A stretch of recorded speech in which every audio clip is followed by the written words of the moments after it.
Hello, good morning, good afternoon, and good evening whenever you're watching this. Welcome to Link Up Leaders, your direct link to leaders in supply chain and e-commerce.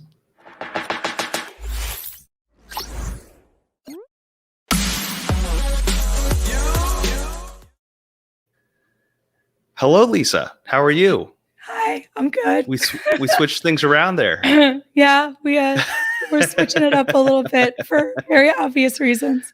I have no voice. Yes. Yes. Well, I am excited to talk to who we have today that we've known for a while. I'm excited Yoni. that we get to flip the script. He's always asking everybody questions. Yes, and he makes them talk so much. So let's make him talk today. Yes. Well, today we have Yoni Mazor.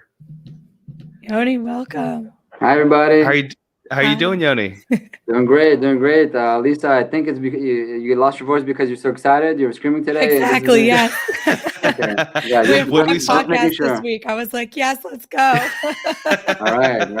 But really, what really happened? Actually, if you don't mind disclosing, what was the turn of event? A wedding or something? No, I had like a little bit of a cold earlier last week, and anytime I get sick, I'll feel totally normal. Like I feel fine. I feel perfectly healthy. But like 3 days after all my symptoms are gone, I completely lose my voice. This happens every time. So I knew it was going to happen. And this is actually better than yesterday, if you can believe that. Nice. It sounds like you're after a great party, but actually it sounds like I know. You got recovered out of a cold. I know. I sound like, if you guys are familiar with the Toy Story series, I think it's Toy Story 2 or 3, where they have the penguin who's lost its squeaker. His name is Wheezy. I feel like Wheezy. I recently watched those again because my kids. So yeah, introduced me to Toy Story. So good time. Yeah. The 1 week that we have every single day jam-packed, Lisa, you had to make me flip it around, and I did your. Okay, it's fine. It is what it is. I've drank so much tea. I've tried everything I can. Feel better. Wish you the best. Thank you. Yeah, Yoni, speaking of events, you were just living it up down in Miami, right? Yeah, living it up is a strong statement, but I went to visit Carlos Alvarez and the meetup group that he has there for Wizards of eCommerce, and we did a live event on Tuesday, I believe it was. It was about Amazon DSP, demand side platform. I heard all about it from everywhere, so decided, you know what, I'm gonna ask the questions about this. So I found some people that I can ask the questions about. It was James Townsend from Buybox Experts. It's one of the largest Amazon agencies in the world. Said, let me host them. Let me ask everything about Amazon DSP that I can possibly ask and understand it. And by nature, if I understand it, probably all the sellers will understand it as well and understand the opportunity that lays ahead of that. So I think it was a very nice, successful event. We had a couple hundred that signed up, and people joined. It was streaming live, and now we released the recording. I rubbed shoulders with the legendary Carlos, amazing person, an amazing facility that he has over there. It's the largest Amazon. He's so smart. I know. I'm so excited. We'll get the opportunity to talk to him, I think, next week. Yeah, he runs the largest Amazon meetup group in the world, actually. So South Florida. So if you're ever in Miami, hit him up. Amazing, good stuff. Really good stuff.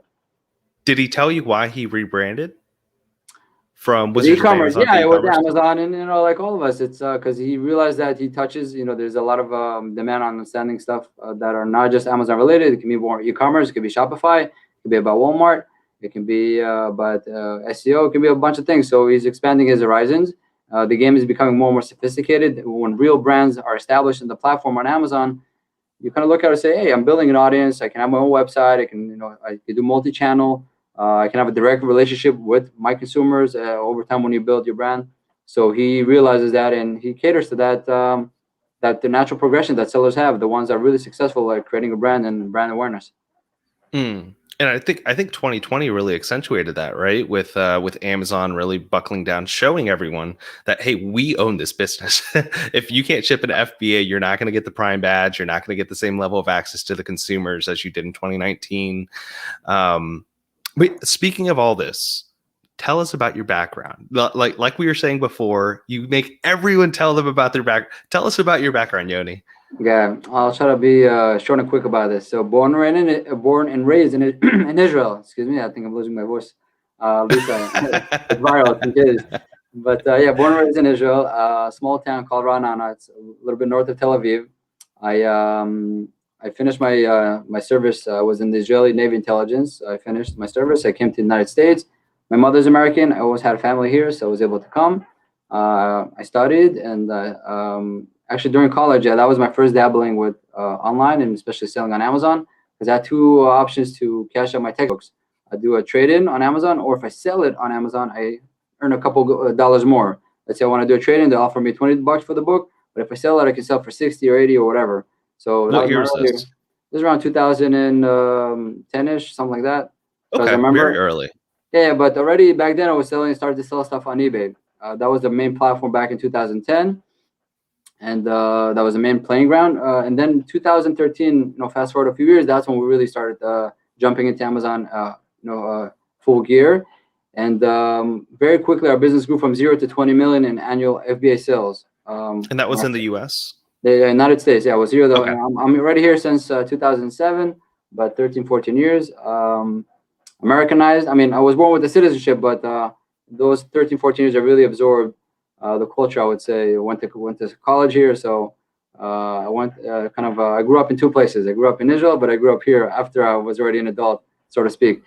But in any case, when I say we, I mean my partner, who is my partner even today, it's Max Bourne. We started selling in 2013 on the platform. It grew very, very quickly to 20 million in annual sales. And then we became a part of a larger group that together as a group, we did about 100 million in sales. That's our retail kind of story. But inside that story, Getito was born. Essentially, Getito. How did that work? How did that work going from just you and your partner to forming this group? Oh, so that was natural progression. What happened was over the years that we Max and myself were so successful, one of our suppliers we just keep them swallowing more and more inventory. So they said, why don't you just, let's partner together. We'll take you under our wing, and we'll create like a group. You'll be under our group. So that's how we were able to really operate as a group. So it helps us with purchasing power and sharing tactics and facilities and stuff like that. We did a lot of consolidation. So just create the economy of scale. So it's pretty strategic, and it worked very well for over the years. But inside that story, what happened over time was that we discovered that a lot of the inventory, especially on FBA, can experience discrepancies. I even remember from the first time we shipped products to Amazon, to the fulfillment center. This is back in 2013. Because before that, we sold on Amazon, fulfilled by merchant, FBM, right? We had our own fulfillment. But the first shipment, I think, was about 116 units. It was over $10,000 for us, which was big money back then. We're all very nervous. We heard that there's a program called FBA, fulfilled by Amazon. Amazon can store your products, and once the orders come in, they fulfill it, they ship it. But back in 2013, Amazon was not like the same it is today, right? Today, everybody takes for granted. They're all shipped FBA. But FBA was kind of a new program that's kind of rolling out. And we actually said, all right, we're going to ship our products in 10,000. What is their policy? What if they're going to lose anything? What if something gets damaged? Before we even ship it in, we're very prudent about it. So we actually called it in and asked them, what's going on? If you lose our inventory, what's going to happen?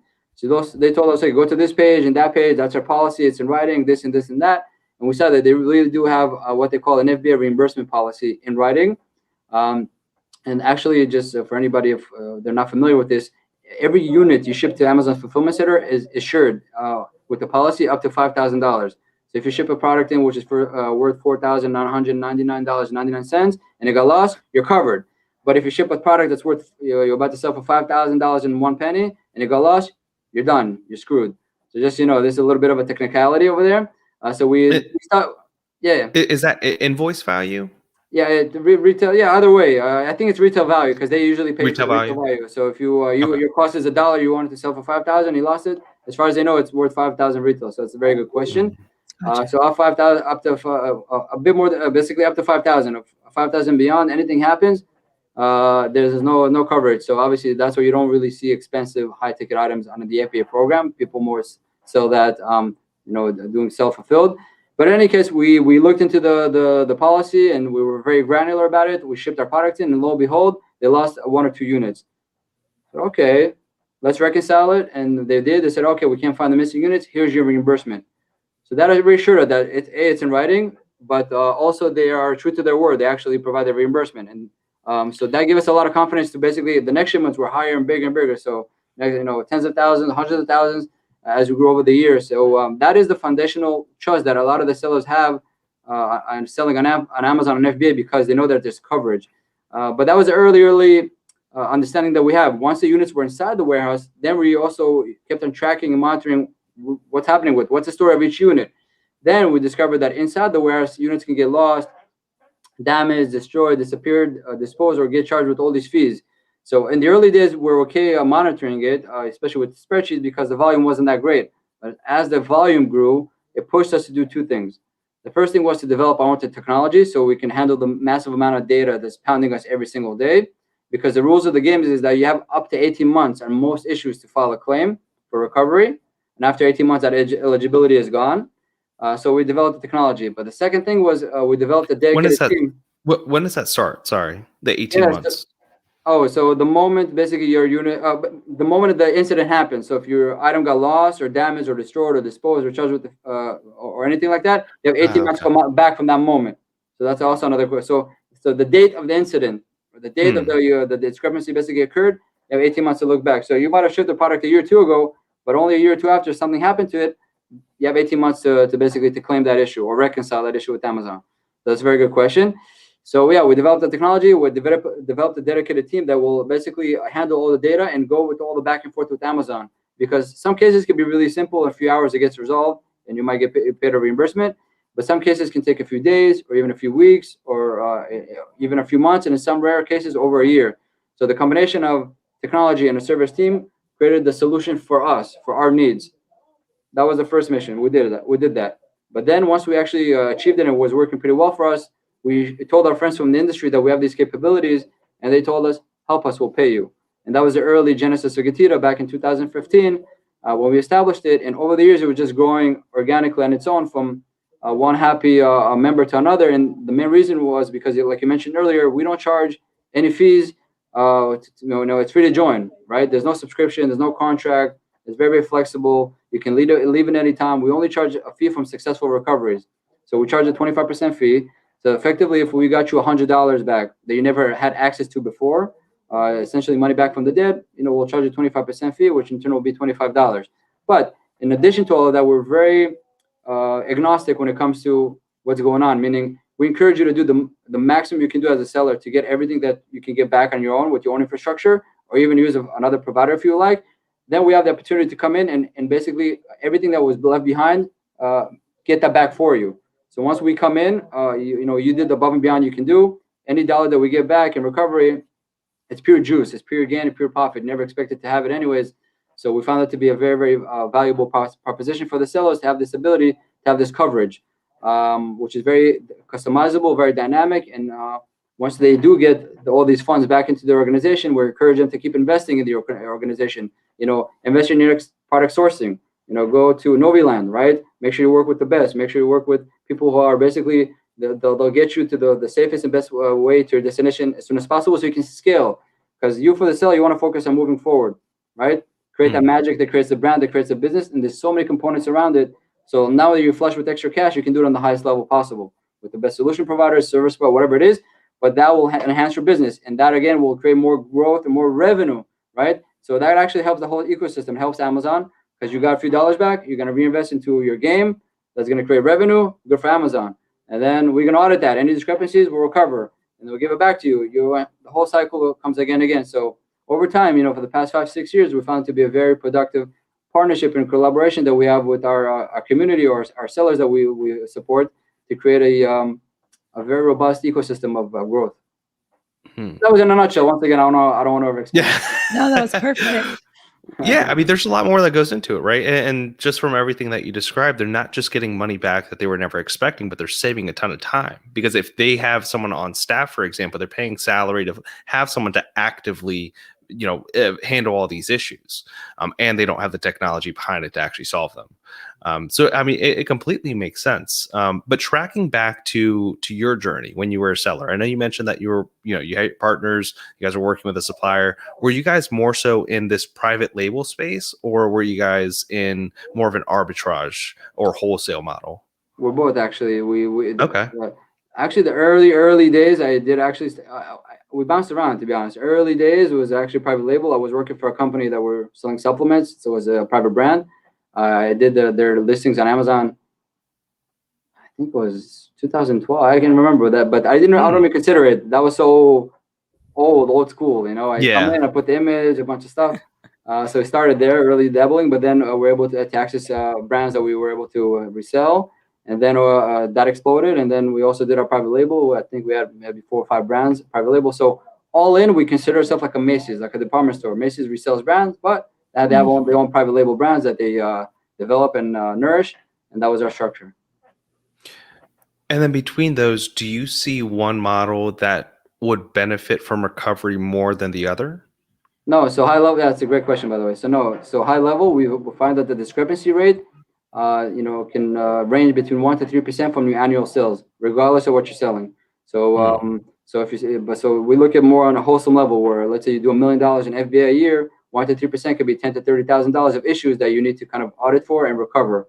On the flip side, it means that for every 100 units you ship to Amazon's fulfillment center, 1 to 3 units will experience an issue, a discrepancy along the life cycle of the product with FBA, regardless if you're reseller or private label. It doesn't really matter. It's just logistics, honestly. And are these discrepancies that Amazon will usually notify you of, or do you kind of have to investigate on your own? Yeah, that's another great question. So here's the rules of the game. Amazon will automatically reimburse you for things that they find in their system, and they do, which is great. And they need about 30 to 45 days to do so. After that, they tell you, if you look into the terms of service, now it's up to the seller to audit us for all the rest that we missed out on. And that is the moment we can come in and help. That's kind of the dynamics of things. So that's a good question. Of course. Why would they make it easy? No, honestly, to be fair to Amazon, it's just you don't know what you don't know. We're in the position where we're auditing billions of dollars worth of transactions every day, and this is the only purpose that we live for. This is all we know. For Amazon, they're competing with Apple, they're competing with Microsoft, they're competing with Walmart. They have so many things on their plate. So on the auditing level, they have what they have in their machinery, and the rest they kind of trust the sellers to do it. And if the sellers do it and they recover it, good for them. If not, doesn't scratch them one way or another. But for us, it provides an opportunity to come in and be that balancing act where the sellers can focus on the growth, what really creates the magic in the business. Well, I always like to say this, we're like archaeologists. We're going to look into the past. We're going to come with the little toothbrushes and rubble in the sand. And if we find a golden nugget, we'll give it back to your pocket. And only then we're going to get compensated. So that's kind of the dynamics over there. But Amazon's very fair, though. I want to mention another thing here, why they're so fair, because it connects to what we discussed earlier. Because when Amazon provides a reimbursement, they pay you the retail value of the product, not the cost value. So our mission is very simple: to help the sellers get the maximum that they're eligible to receive. Because if we do, 2 things will happen. Basically, a double negative will shift to a double positive, where they're going to get all their money back, the money they invested to source the product.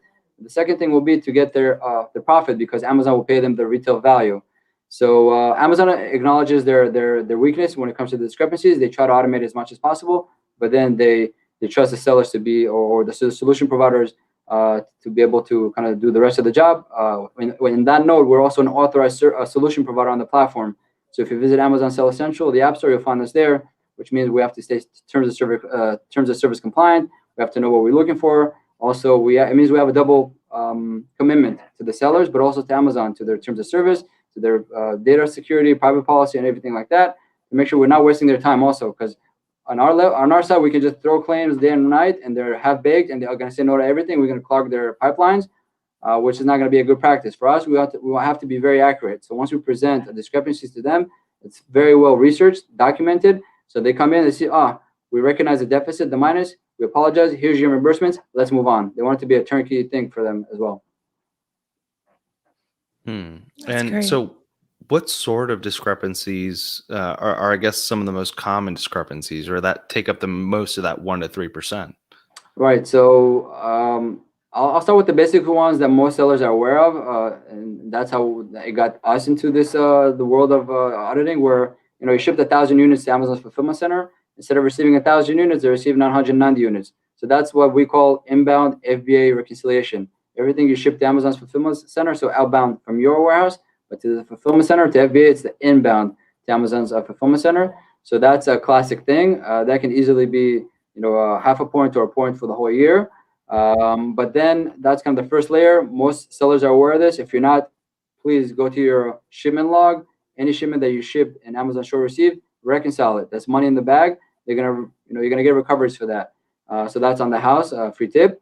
But other ones that we find to be very, very popular is things that simply get lost with their fulfillment centers. There's a few friction points that we find that things can get lost. Obviously, inside the fulfillment center, right? That's when things can get lost from one bin to another, let's say, or things get dropped or just disappear. But also between the warehouses. Sometimes Amazon will ship your products from, let's say, Lisa, she's in Atlanta, she's in Georgia. They might ship your products from Georgia all the way to Francois, right? Francois right now is in Pennsylvania. She's in Pittsburgh. So in that transition, your units, some of the units can get lost. That's also very popular, right? That can happen. Also between Amazon's fulfillment center to the consumer, things can get lost as well, right? When the orders come in, maybe the carrier lost it or whatever happened, we find that. And also from, just to add another layer, from the consumer back to Amazon, also known as effectively or affectionately known as refunds, returns, which are not really, nobody's affectionate of that. That's when things can happen as well, where units get lost as well. So all these logistical friction points, that's when things can get lost. We find if we bundle it to one type of claim, we find it to be very significant in the course of 18 months. But of course, along the lines, the things, all these friction points, it can also be added to damaged, destroyed, disappeared, or another one that's more on the financial side. Sorry to burn you with all these types of terminology. It's no, we love it. Keep going. You like it? Okay, good. Yes. Dropping the lingo. It's what we call the weight and dimensions overcharges. Overcharge fees. So, for example, you're supposed to you're selling this beautiful phone cover, and Amazon is going to pick it from the bin. They're going to package it in a box and ship it out. They're supposed to charge you basically, let's say, $3 every time they do it, based on your weight and dimensions. But instead, they have incorrect weight and dimension information. So instead of charging you $3, let's say they're charging you $10.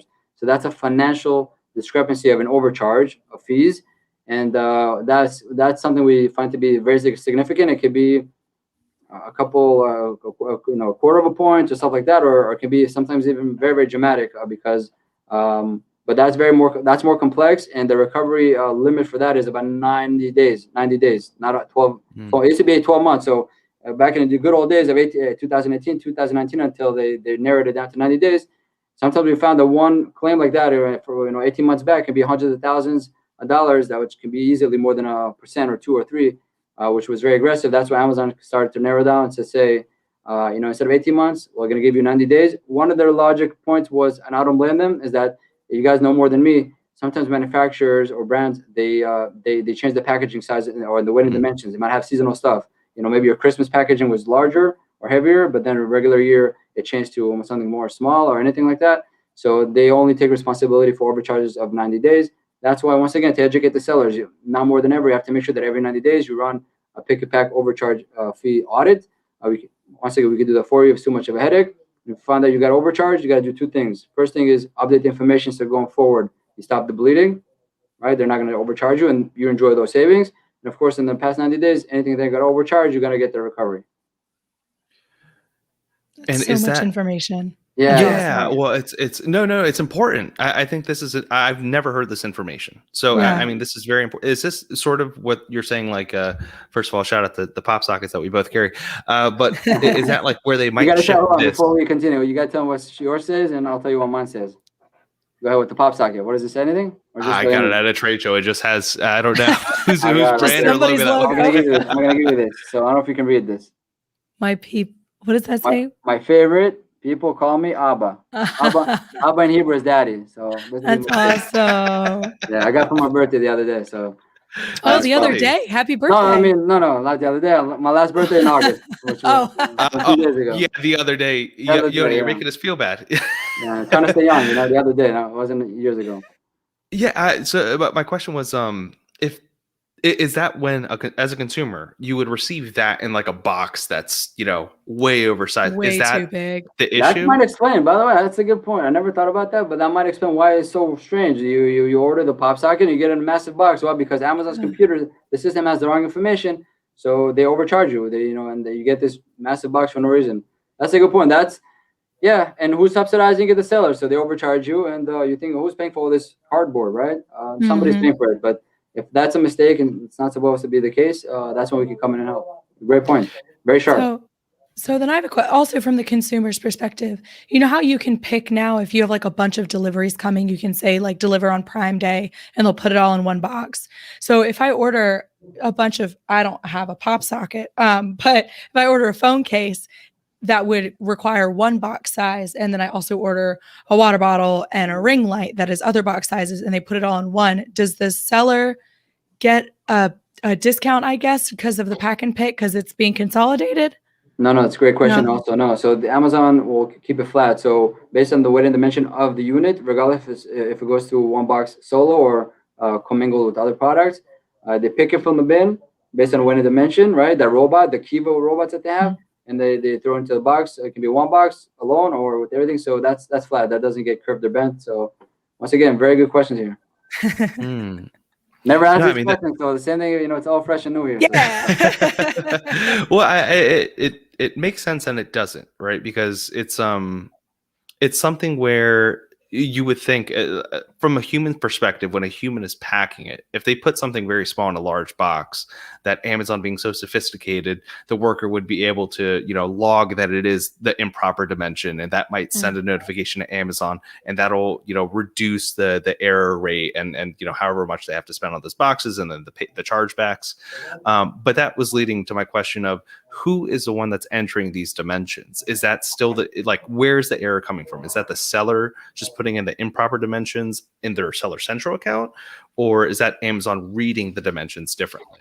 Yeah, once again, fantastic. Okay, so early on, it's up to the seller. Especially if you're a private label, you created the product, you put the weight and dimensions. They expect you to do it.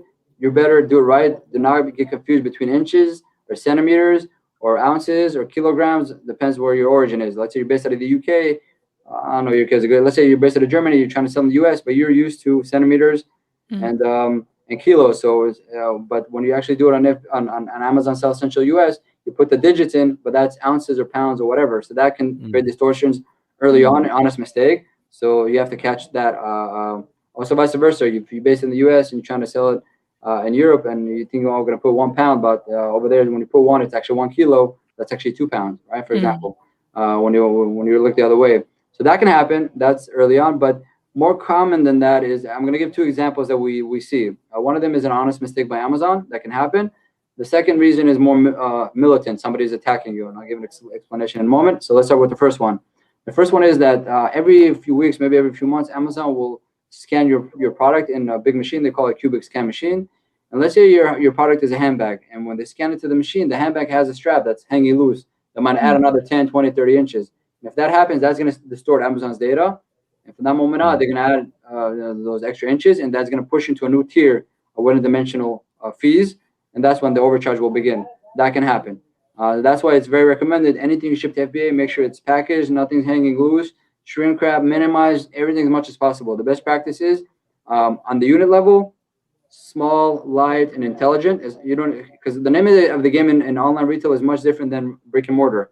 In brick and mortar, it's very important that you have a big packaging, because packaging is part of the selling process. You're fighting for the shelf storage. You're trying to elbow everybody else. That's why you have potato chips, with the big air sealed inside. 50% air. Yeah. Makes it look big and fancy, so none of the competitors come around. And then you can also put more stuff on the label where you can read about it, so that the consumer is compelled to touch it. It's shiny. They hold it, they look at it, they put it to the cart, and they cash it out. So it's part of the sale process. With online sales, especially on Amazon, different game. Your digital shelf is your Amazon listing. That's when you want to have beautiful listing with A+ content, enhanced brand content, videos, whatever it is, right? The copyright, that is how you scream and shout to the consumer, look at me, add me to cart and cash me out. So, and then once they actually get the unit, the product, they're sold. You made the sale. You don't have to re-impress them. In that moment, they don't want the utility. So if they want it's a kitchen item, they want to cook with it. If it's a toy, they want to play with it. So keep it on the unit level as small and intelligent as possible. And if you're selling also in regular brick and mortar, consider having two frameworks. One product line for the brick and mortar, so you play that shelf game where you have beautiful, big, shiny packaging, but to have a different types of packaging for online sales, where it's smart and intelligent, and you're paying the lowest fees possible on the fulfillment side. It's going to save you a fortune and boost your profits, guaranteed. So that's kind of what we see, the dynamics of. So that's on the unit level, but on the shipment level, make it bulky. Ship pallets. Don't just ship a small box. Ship as much as possible. Economies of scale. So when you ship in bulk, as many units as possible, but on the unit level, make it more intelligent. I hope it makes sense, the dynamic. Yes, it does. Absolutely. Yeah, because on the per unit level, if you throw it all in bulk, you'll pay less per unit, right? If you're shipping a pallet, per unit is going to cost you much less than if you ship in 20 different boxes and then you have a flat rate per box, let's say with UPS or FedEx, for example, on the logistical side. And is that those fees? I'm assuming that's for the Amazon FBA. Sorry to cut you off. So that was the first example where Amazon makes a mistake, right? Yes. I want to touch the second example where you get attacked. So check this out, guys. So what happens is, if you're head-to-head competing on a product, you're trying to, sell for $20, and you have another competitor selling for $20, and the competitor wants to attack you. So what do? Something very intelligent, but very devious. So they take your product information that you're ASIN. They're going to list it into their Amazon Sell Essential account. They're never going to list the product. They're never going to offer it. Only thing they do is very simple. They just manipulate your weight and dimensions. They say, okay, instead of being a pound, it's 100 pounds. Instead of being an ounce, it's 100 ounces. All of a sudden, Amazon populates information, starts to overcharge you. You keep being head-to-head. You're being wiped out with the overcharge of the fees, and your competitor is winning the game. So if you realize it on time in the first 90 days, you should be good. But if you discover it only it's been a year afterwards, you have an issue. Let's say for the past year you got overcharged $100,000, and in the past 90 days you only got overcharged $30,000. You're gonna get $30,000 back. That's $70,000. You're never gonna get back. So professional sellers who are prudent and they know the game, they audit for this, at least every 90 days. Of course, if you need help, there's solutions out there. We happen to be one of them, but you gotta know the game so you don't get scratched like that. That's so dirty. Oh my God. Yeah, some sellers are very sophisticated in eliminating competition. They're very creative and they know the kinks of things, and they take action. It's sellers get pounded left and right. Listen, selling on Amazon is a very tough terrain. There's just so many components. It's hard to even fathom how many things you have to stand on the lookout for.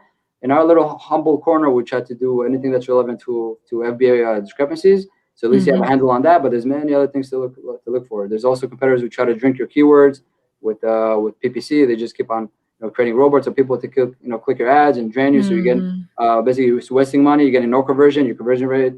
A lot of crazy stuff, funky stuff happens behind the scenes, in the terrain between competitors. But at least on the auditing side, we got your back.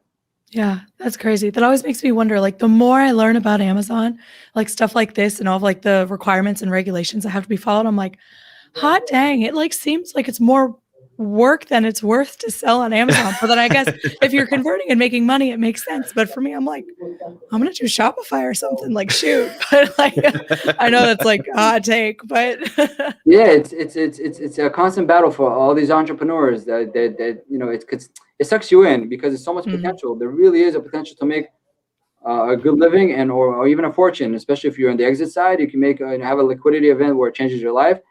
But I guess the silver lining in all of this is the notion that people have to understand that over the years, the game is more upscale. It's just a more professional game over the years. So when I started, 2013, it was so basic.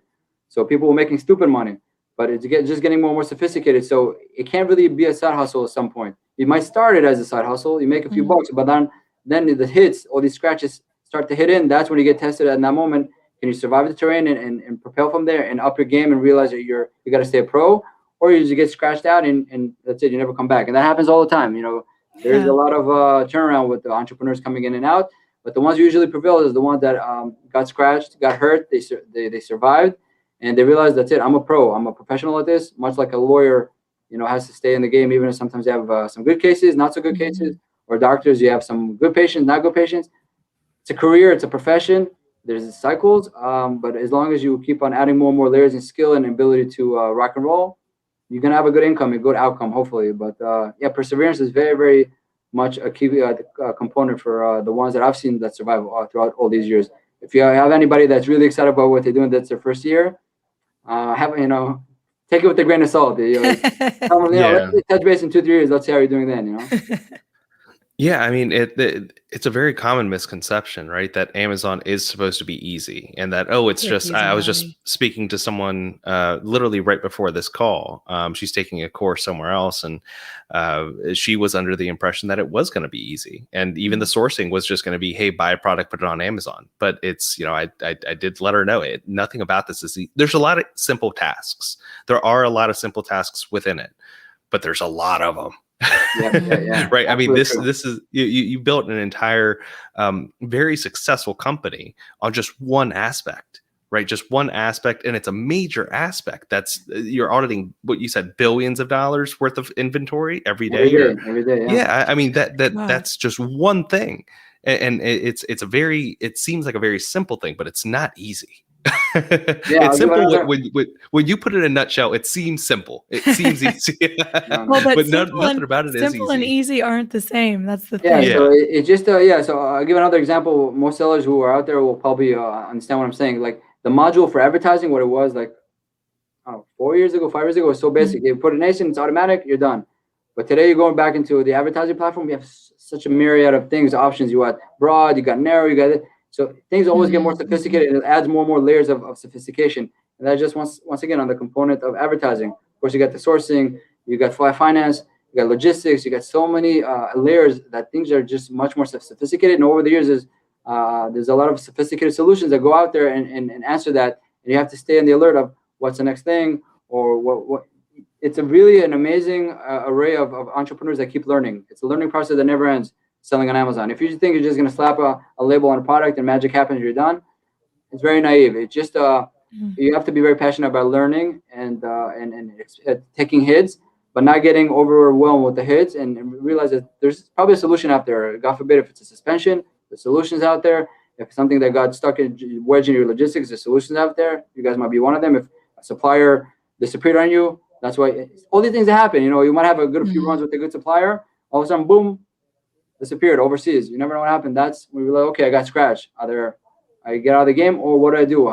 Who's out there that can really provide me with a solution that is consistent, it's reliable, so I never take that hit again. So you have a good coverage over there, and then you cover all these grounds that you start covering, and almost you become like a defense mechanism. You build like an empire where there's walls around, right? A fortress, and there's all these defense mechanisms. If a wall falls down, you have others, and that's your mode. As I say, the business mode where you create the distance between you and the competitors that they're rumbling around, not considering all the potential hits. And once they do get hit, it's either they get out, or if they do survive, that's when they start getting closer to the mode level. So interesting dynamics being in this space. Once again, overall picture, it's still growing. That's why, because of that growth, people are just propelled in successfully, and it was easy because it's the growth momentum. E-commerce and Amazon are booming 20, 30% every year. Just to trickle the mind a little bit. Amazon grew from 2019 to 2020 by about $100 billion, meaning 2019 they did about $300 billion in sales. In 2020, because of the pandemic, it exacerbated the whole dominance of e-commerce. They generated $100 billion more, so they did $400 billion in 2020. So just for you guys to understand, it took them more than 20 years to create the first $100 billion in annual sales to Amazon, and then 1 year, boom, they just propelled. So that $100 billion extra that was brought into the world, a lot of it was captured by people who just dropped into the game. Yeah. I slapped the label on the product, boom, propelled. But now wait, okay, you're ranking now. Another thing to remember is that once you're ranking, you're successful, you become a target. Your product is killing it. You're in the top number, the top 100 on this niche or category. What happens usually? Ooh, what are they selling? How are they selling? What's the keyword? Wait a few weeks, a few months.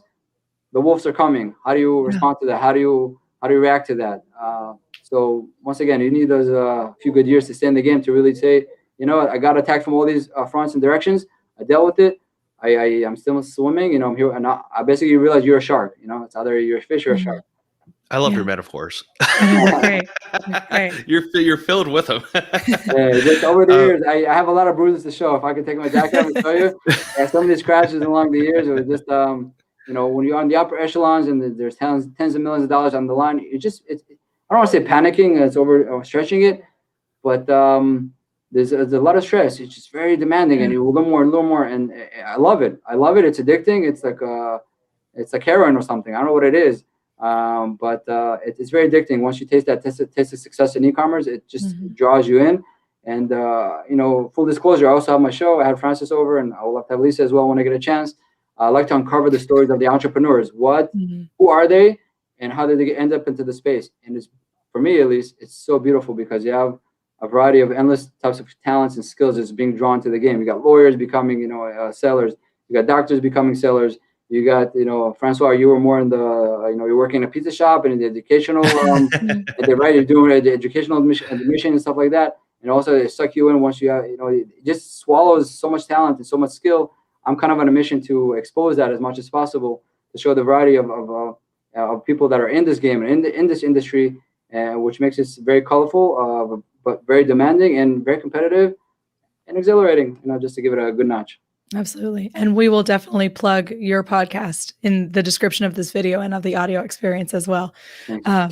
But back full disclosure, I'm sorry, Lisa. We listen to all the podcasts before we have. We really do.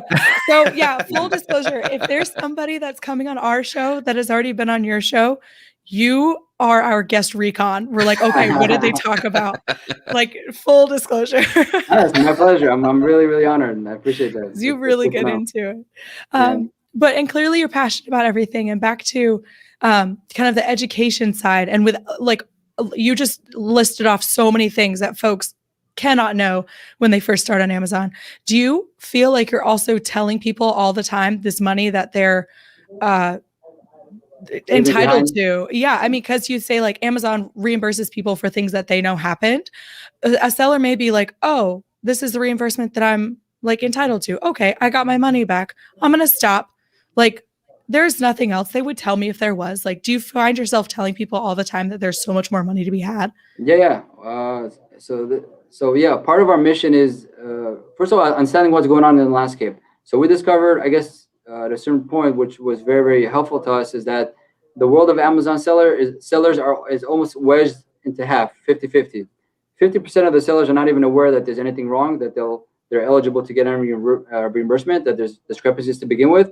So yeah, we put the focus on that awareness. Realize that maybe 1 to 3% of your annual FBA sales might be affected with discrepancies, and they're always shocked, because once we're really able to go back 18 months and flush them with all that money back, it's a wow factor. So awareness is key with that component. The second half is the sophisticated sellers that are aware that there's an issue. They already took actions by their own team, maybe another solution provider, so they already know that there's an issue, but they don't know that there's more that they can recover. You just don't know. They just don't know. And we're able to do that through technology. We can tell them, listen, you did everything you can do. Even use another provider, that's fine. We can run a free audit. Just give you a number. We can recover your $100 or $1,000 or $100,000. We'll give you the number for free. Then you can make an educated decision if it makes sense for you to use us to help you to recover that money. So we work on that awareness for them to know that through data, through technology, there's an ability to maybe recover more, that extra juice, and we can help with that. Once again, free of charge, very, very flexible, very customizable, and we do it through data. And we cater to both of these halves, and we do pretty well, because the moment the sellers take a moment to realize, okay, all I got to do is plug and play. It takes 5-10 minutes to set it up, and then I get access to information that is useful for me to make a decision. Usually what happens is when they realize like we can get an extra amount of money, and they're like, where's this even coming from? Go get it now. I can use that money. Usually things kind of work out. So to your question, almost 50-50. The ones that are not even aware, we have to educate them and make sure that they're aware. The other half, they're aware, more sophisticated, but there's an opportunity to get more. So hopefully by even being on the show here, or whoever listen, they might be, I'm on this half or the other half. We'll be what's the dynamic there? Well, a lot of people see service providers as demons that just want to take their money and see it as they're taking a big piece of my pie, and that there's not enough pie to go around. But service providers wouldn't exist if there weren't the problems to solve, right? I mean, service providers are essentially solutions. They're solutions to anything. In this case, it's reimbursements, or a solution to sourcing, supply chain, and global purchasing. I think that is a big misconception.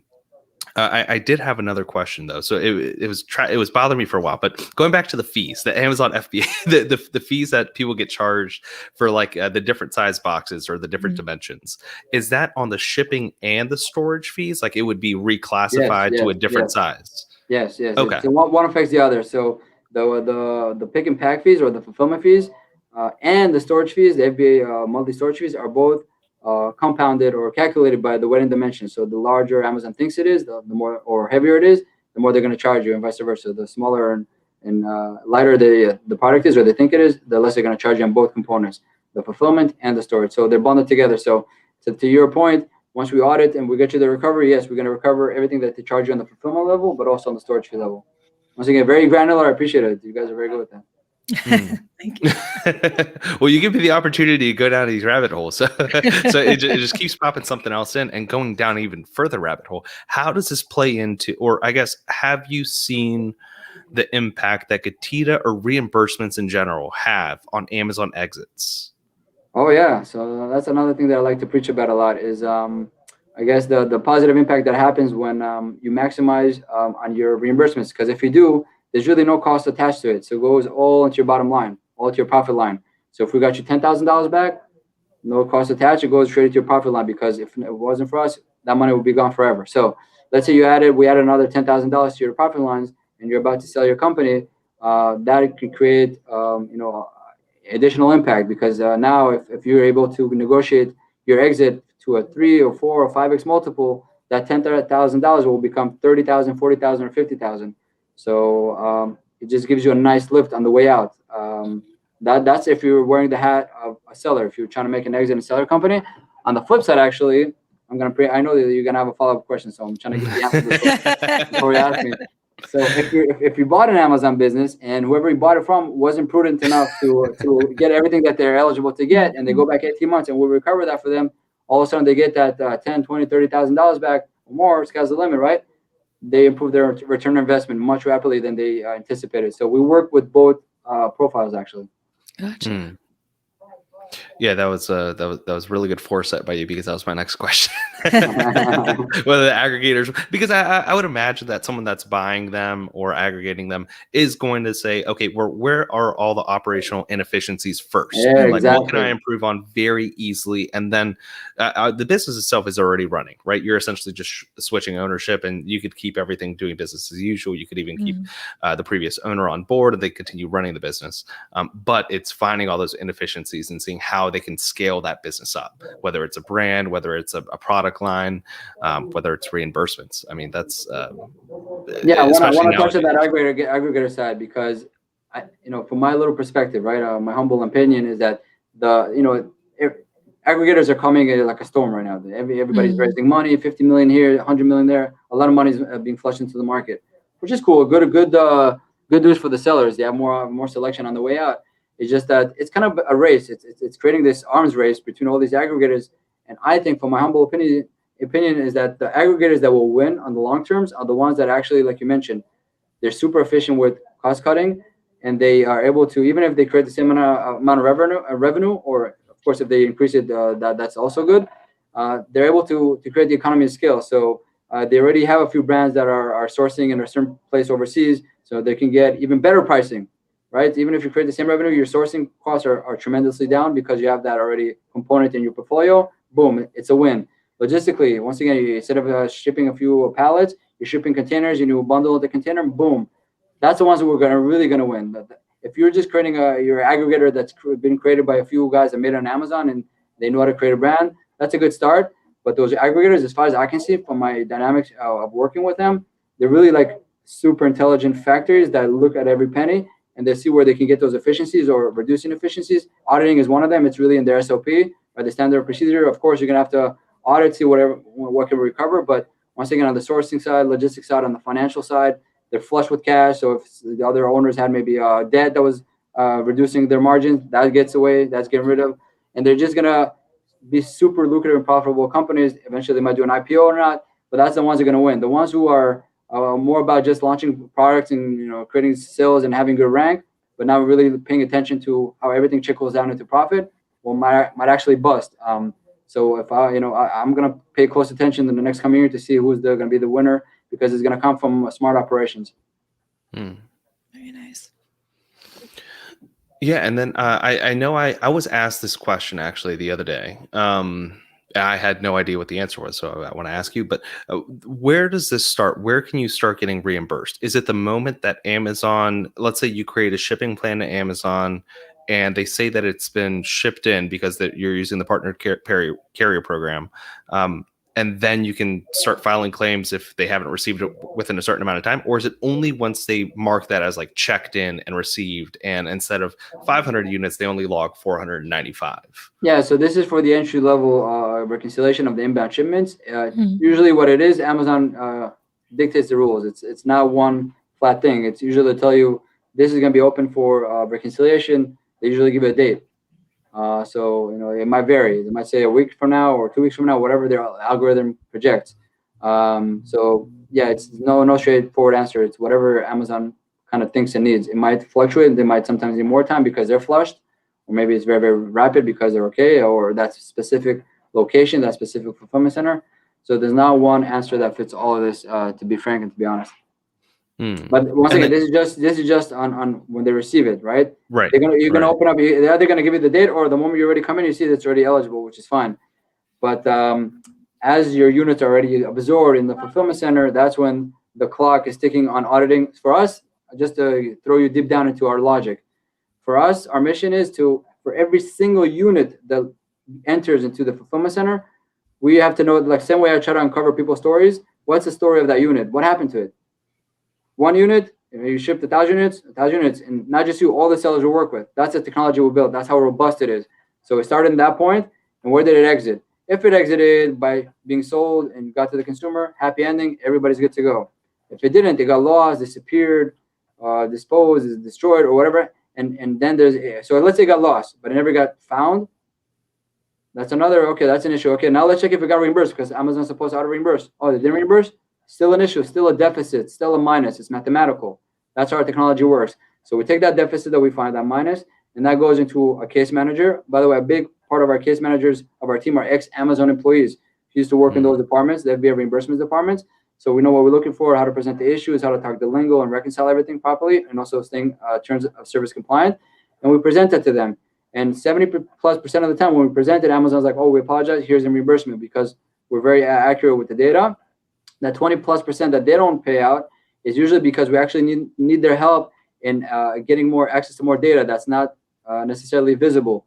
So Amazon will share with us, hey, this is what happened. This is the ending of the story. It actually got exited from there because it got sold from there. It got swung from there. Here's the missing data you didn't have. So we take that, we say, oh, thank you very much. We scratch it off, and we never touch that issue again for that unit. End of the story. It's once again, happy ending. So every unit that comes in has to have a story. It's algorithmic. It's based on mathematics, and we do it, like I mentioned, for every single unit, for every single client, going back 18 months. So that's kind of the dynamics and the logic behind what we do, and that's how it works. There you have it. Fantastic. And can any seller use Getita? Like let's say I just decided to start Amazon, which has been on my mind since I started talking to Amazon sellers. First of all, I've never had time for it, but it's always been on my mind. Well, let's say I were to start, Amazon. I bought, I don't know, $500 worth of inventory and sent it in, and I noticed a discrepancy. Can I come to Getita?